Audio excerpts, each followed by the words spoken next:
Just put toothpaste in Coca-Cola and you'll thank me. It's incredible. And guys, it really is incredible.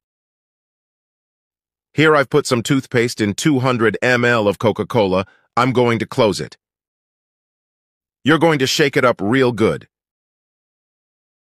Pay close attention because this is a very good tip. Once you've shaken it up a bit, you're going to take a container and very carefully, you're going to put our Coca-Cola in here with the toothpaste, okay? Wait for some of the gas to come out. Come here and put it in the container.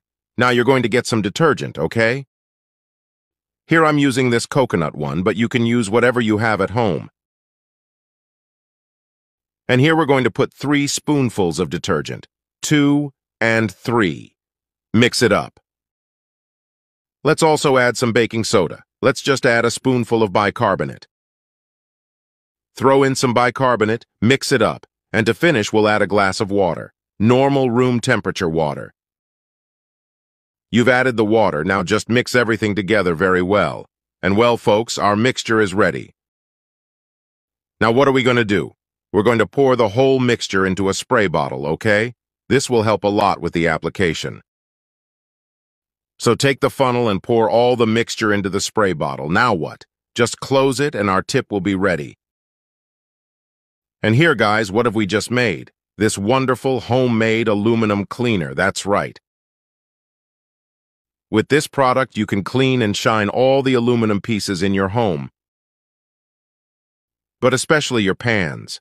For example, here I have this pan. I think a bit of milk has fallen in here, and when it does, many people throw the pan away, but you don't have to do that. I'm going to show you now the power of our little mixture, You're going to come here and spray the pot very well, okay? Once you've done that, you're going to use the green part of the sponge, you don't need Bombril, and you're going to scrub it, and look at that, guys, look how wonderful it is. This mixture is very good because as well as cleaning the pan, it also gives it a wonderful shine. Let's rinse here, very nice indeed. You can also use it to clean the mouth of the stove. As we use it, it tends to get very burnt. It's the same here, it's the same process. Take our mixture and spray it on very well.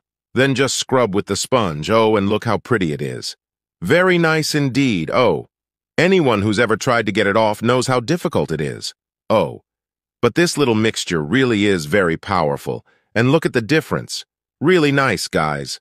So that's it. Do it at home. I'm sure you'll really like the result.